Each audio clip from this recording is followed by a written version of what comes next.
Good evening and welcome to the channel's studios here in London with your international news around the world in 5. President Volodymyr Zelensky has said Ukraine will never surrender in a defiant address to US lawmakers on his first foreign trip since Russia's invasion. The President of Ukraine.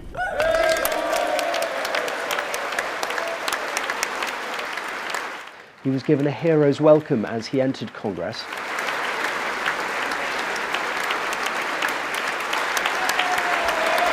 It's a great honor for me to be at the US Congress and speak to you and all Americans. In a speech, Mr. Zelensky said US military aid to Ukraine was not charity, but an investment in security for the future. Scenarios, Ukraine didn't fall. Ukraine is alive and kicking. He was interrupted by 17 standing ovations during the session, before presenting the Ukrainian flag signed by frontline soldiers to Congress.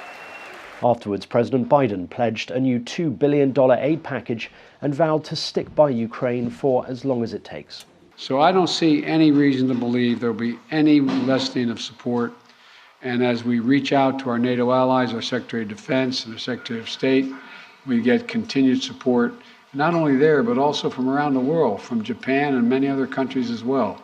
So I feel very good about the solidarity of support for Ukraine.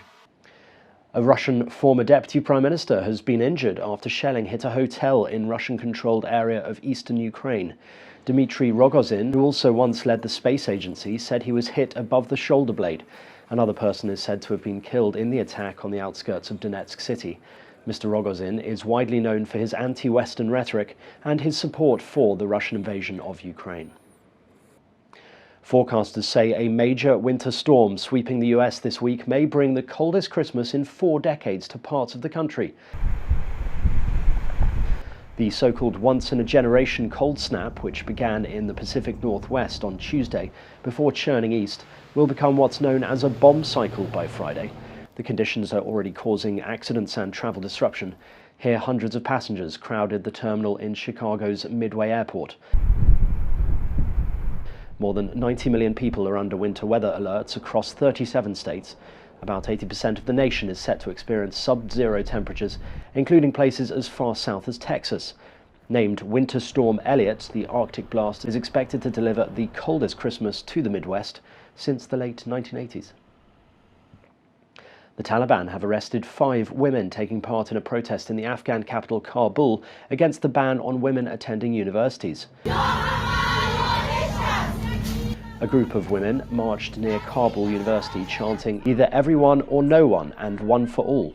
Protests are also understood to have taken place in the Takhar province. Guards stopped hundreds of women from entering universities on Wednesday, a day after the ban was announced.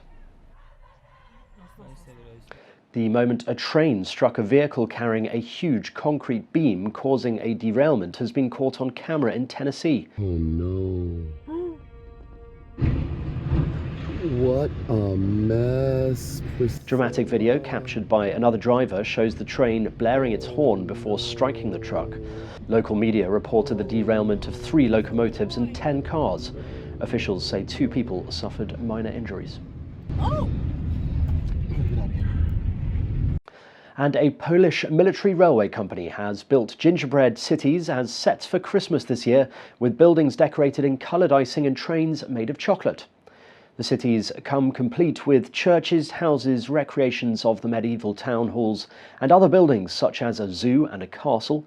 Each one required more than 300 eggs and 360 kilograms of sugar, as well as hundreds of kilograms of honey and spices. The CEO said the gingerbread city there was fully edible and visitors had already begun nibbling away at it. The cities also feature fairy tale designs inspired by the Brothers Grimm, the 2019 winner of an international cake decorating competition. And that's your international news around the world in 5. Now back to the channel studios in Lagos.